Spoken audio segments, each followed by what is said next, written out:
नमस्कार दोस्तों, जय हिंद। मैं फिर आपके लिए आज लेके आ गया जी कोड। पिछले सप्ताह मैंने बात किया था जी कोड के बारे में। तो जी कोड होता क्या है वो मैंने आपको ऑलरेडी बता चुका है। जी कोड का मतलब ज्योमेट्रिकल कोड। ये प्रोग्राम के अंदर मेन रोल है इसका, प्रोग्राम के अंदर ये लागू होता है और ये प्रोग्राम बनाने में काम आता है। और इसी तरह एम कोड जो है उसके बारे में बात किया था। तो एम कोड जो है वो मशीन का कोड है, मशीन की मिसलेनियस फंक्शन है जो कि मशीन को संचालित करने में, मशीन की फंक्शन को एक्टिव करने में काम आता है। इसी तरह हम बात करेंगे जी कोड में। मैंने आपको बताया था G0 से लेके और G03 तक। तो थोड़ा रिवीजन कर ले इसके ऊपर। G0 से लेके और G03 तक क्या क्या था। G00 का मतलब हो गया रैपिड ट्रेवर्स। G01 का मतलब हो गया लीनियर इंटरपोलेशन, कटिंग करने के लिए इसका इस्तेमाल करते हैं। G02 का मतलब हो गया सर्कुलर इंटरपोलेशन, जो कि हम कोई रेडियस बनाने के लिए इस्तेमाल करते हैं। क्लॉकवाइज रेडियस बनेगा तो उसके लिए हम इस्तेमाल करते हैं G02, और एंटी क्लॉकवाइज या काउंटर क्लॉकवाइज यदि हम कोई रेडियस बनाएंगे तो उसके लिए हम G03 का इस्तेमाल करेंगे। तो दोस्तों ये चीज़ हमने आपको ऑलरेडी बता चुका है, इसके बारे में मुझे विश्वास है, आशा है जो आप जान चुके होंगे। अब आगे हम शुरू करते हैं G04 से। G04 होता क्या है? तो G04 का मीनिंग जो है वो डॉवेल टाइम होता है। क्या होता है? Dowel time. इसको टाइम से डिनोट करते हैं, डॉवेल टाइम। डॉवेल क्या होता है दोस्तों? डॉवेल का मतलब होता है रुकना, स्थिर होना। तो जब आपकी मशीन चलते चलते किसी पार्ट को कटिंग करते करते आपका टूल कहीं रेडियस के ऊपर या चैम्फर के ऊपर या कहीं पे भी वो बर छोड़ रहा हो, तो ऐसे जगह क्या करते हैं हम, खाली स्पिंडल को चला के, स्पिंडल हमारी चलती रहती है और टूल वहाँ स्थिर कर देते हैं, ताकि जो कई बार जो है मान लो रोटेशन हो जाए, 2 4 10 बार या 20 बार जो भी है रोटेशन हो जाए, तो वो जो बर है, जो एक्स्ट्रा आपका जो मेटल वहाँ छूट रहा था, जो बर छूट रहा था, वो बर रिमूव हो जाए, साफ हो जाए। तो ये ज़्यादातर इस्तेमाल जो करते हैं हम ड्रिलिंग के अंदर करते हैं। ड्रिलिंग में क्या होता है, जो बर छूटने की संभावना होती है और जो है इस बर को साफ करने के लिए ड्रिलिंग साइकिल में डोवेल लगा के छोड़ देते हैं। तो इसकी हम प्रोग्रामिंग में बात करेंगे आगे और क्या फंक्शन होता है। इसके बाद दूसरा है आपका, पहला G04 हो गया, दूसरा है G20। G20 का मतलब है इंच डाटा इनपुट। मशीन के अंदर जो फंक्शन होता है, हमें कौन सी फंक्शन चलाना है, आपको पार्ट जो बनाना है वो इंच में बनाने हैं या मिलीमीटर में बनाने हैं। तो मशीन पढ़ती है इंच में भी और मिलीमीटर में भी, इसका ऑप्शन होता है। तो कुछ इंडस्ट्री जो है, जैसे पाइप इंडस्ट्री जो है ज़्यादातर इंच में काम करती है, और जो ऑटोमोबाइल सेक्टर है और भी कई सारे इंडस्ट्रीज है जो कि mm में काम करती है। तो mm मिलीमीटर में काम होता है और इंच जो है इंच में काम होता है। तो इंच को यदि हम चलाना चाहे, इंच को एक्टिव करना चाहे, तो G020 हम MDI में जाके G020 को एक्टिव कर देंगे, तो आपकी मशीन जो है वो इंच में चलना स्टार्ट हो जाएगा। मतलब यदि आप 1 डालेंगे, आप अपने ऑफसेट में 1.0 कर दिए, तो वो 1 मिलीमीटर नहीं पड़ेगा, वो इंच पड़ेगा, 1 इंच ऑफसेट ले लेगा।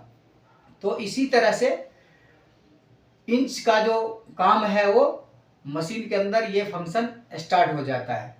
दूसरा है G21। G21 ऑलरेडी मशीन के अंदर जो है इनबिल्ड होता है, और ये ज़्यादातर इसी फंक्शन को हम इस्तेमाल करते हैं, जो मिलीमीटर का फंक्शन है। इसको बोलते हैं मैट्रिक डाटा इनपुट। मान लो आपने इंच में एक्टिव कर दिया, यदि आप मैट्रिक में उसको मैट्रिक इनपुट नहीं करोगे, वो इंच चलते रहेगा और उसको कैंसिल करना पड़ेगा आपको, उसके बाद आपको मिलीमीटर में चलाना पड़ेगा। तो जब आपका डाटा मिलीमीटर में चलाना हो, मशीन को मिलीमीटर में चलाना हो, तो ये मैट्रिक डाटा इनपुट का इस्तेमाल करेंगे। तो इसके लिए जो कोड इस्तेमाल होगा G21। आपको MDI के अंदर जाना है, MDI में जाके आपको G21 लिख के और इनपुट कर देने हैं, साइकिल स्टार्ट दबा देने, आपका जो फंक्शन वहां से रेडी हो जाएगा, चल जाएगा। तो इसीलिए दोस्तों आपको इन चीज़ों पे विशेष ध्यान रखना है। कभी भी आप यदि इंडस्ट्री में काम कर रहे हैं तो कोशिश ये कीजिएगा कभी भी इस इंच डाटा इनपुट का इस्तेमाल आपको नहीं करना है। यदि आपके यहाँ इंच में काम नहीं होता है तो इंच वाला जो सिस्टम है इसको नहीं लगाने, नहीं तो आपकी मशीन ठुकेगी। मशीन 1 मिलीमीटर पढ़ने के बजाय 1 इंच पढ़ेगा और सीधे हिट करेगा, मशीन जो है उल्टा सीधा चलना चालू हो जाएगा और आपकी मशीन ठुक जाएगी, एक्सीडेंट हो जाएगा। तो ये फंक्शन आपको बिल्कुल चालू नहीं करना है, नहीं करना है, नहीं करना है। यदि आप MM में काम कर रहे हो तो, इंच में यदि आप काम कर रहे हो तो MM को एक्टिवेट नहीं करना है, यदि करना भी है तो इसको बंद कर देना है। इस तरह से अब हम बात करेंगे G28। G28 का मतलब क्या होता है? Auto return to reference position. Auto return to reference position मतलब जब मशीन को होम करना हो, मशीन को अपनी पोजीशन पकड़ाना हो, मशीन को अपनी जगह पे पहुंचाना हो, किसके लिए? मशीन रेडी के लिए। मशीन चलने के लिए जब रेडी किया जाता है तो आपको G28 का इस्तेमाल करके मशीन को रेफरेंस पोजीशन तक पहुंचाना जरूरी होता है। इससे क्या होता है, जो आपका जो भी आपने इनपुट किया उसको वो बखूबी पढ़ना स्टार्ट कर देता है और आपका मशीन गलत जगह जो है वो नहीं जाएगा। जो प्रोग्राम में आपने डाला है उसी का इस्तेमाल होगा। कई बार मशीन क्या होता है, गलत फंक्शन करने लगता है वो, क्योंकि वो रेफरेंस पोजीशन से नहीं चलता है, रास्ता भटक जाता है। तो इसीलिए आपको मशीन होमिंग करना मतलब मशीन को जगह तक पहुंचाना वो जरूरी है। इसके लिए G20 का इस्तेमाल करते हैं। इसके साथ X और Z को इस्तेमाल करके इस पोजीशन को हम एक्टिव करके चला लेते हैं। इस तरह से G32। G32 का मतलब थ्रेड कटिंग। क्या करना है आपको? Thread cutting. थ्रेड कटिंग और थ्रेड साइकिल में दोनों में अंतर है। तो थ्रेड कटिंग करने के लिए इस कोड का इस्तेमाल करते हैं G32 और G33। ये जो मशीन होता है वो अलग अलग मशीनों में या फानुक का जो ABC 3 टाइप की जो सिस्टम दिया होता है मशीन की, उस सिस्टम के अनुसार ये किसी मशीन में G32 का इस्तेमाल होता है और किसी मशीन में G33 का इस्तेमाल होता है। क्या होता है? किसी मशीन में G32 का इस्तेमाल होता है और किसी मशीन में G33 का इस्तेमाल होता है। तो आप जब कोई प्रोग्राम बना रहे होंगे, यदि वो G32 नहीं चल रहा है तो वहां आपको G33 का इस्तेमाल करके इस प्रोग्राम को कंटिन्यू चला लेने हैं। तो ये आपका थ्रेडिंग करना स्टार्ट कर देगा। थ्रेडिंग का मीनिंग आप लोग समझ रहे होंगे। थ्रेडिंग के ऊपर आपको जो चूड़ी बनाना, किसी पार्ट के ऊपर जब चूड़ी बनाया जाता है, जैसे कि मान लो एक पार्ट है, इस पार्ट के ऊपर मैं चूड़ी बनाना स्टार्ट करूंगा तो इसके लिए मुझे G33 या G32 का इस्तेमाल करके इस पार्ट को हम कटिंग कर सकते हैं। तो दोस्तों आशा है जो इतना आपको समझ में आ गया होगा। मैं एक ही चीज़ कहूँगा आप लोगों से, इस क्लास को ध्यानपूर्वक देखिए, समझिए। नहीं समझ आता है तो कमेंट में लिख के भेजिए और इस क्लास से आपको क्या फ़ायदा मिल रहा है वो आप जरूर लिख के भेजिए। तो दोस्तों ये जो आपको मैंने क्या सिखाया, जी कोड प्रोग्रामिंग में सबसे बड़ा महत्व जी कोड का है। अब आप लगभग ये चीज समझ गए। मशीन होमिंग क्या होता है? मशीन होमिंग ये भी आपको समझ में आ गया। मान लो मशीन की यहाँ पे आपका टरेट है और यहाँ पे स्पिंडल है। अब यहाँ से यहाँ तक की जो दूरी तय करना है, फिर ये रेफरेंस करना है, मतलब मशीन को अपनी जगह तक पहुँचाना। जो आपकी टरेट और स्पिंडल की जो बीच की दूरी है एक्स, चाहे तो ये एक्स एक्सिस, ये जेड एक्सिस, एक्स जो है इधर मूव करेगा या इधर मूव करेगा। मतलब आपने मशीन की टरेट को जब रेफरेंस दबाओगे, ये एक्स पोजीशन हो गया, ये जेड पोजीशन हो गया, ये इधर माइनस हो गया, इधर प्लस हो गया, इधर ये माइनस हो गया। तो इस पोजीशन से मशीन जब मान लो कहीं पे भी खड़ी है मशीन और वहाँ से आपकी पोजीशन सीधे एक पोजीशन दिया होता है जिसको बोलते हैं होमिंग पोजीशन। क्या बोलते हैं? Homing position. मतलब वहाँ जीरो से, तो वो जीरो वाली जो पोजीशन पकड़ता है वहाँ से और मशीन जब आपकी पार्ट तक आता है तो वहाँ तक जो ट्रेवलिंग होती है, चाहे वो एक्स में हो या जेड में हो, दोनों का एक जीरो पोजीशन होता है। उस जीरो पोजीशन तक पहुँचाने के लिए मशीन को क्या बोलते हैं? Homing position.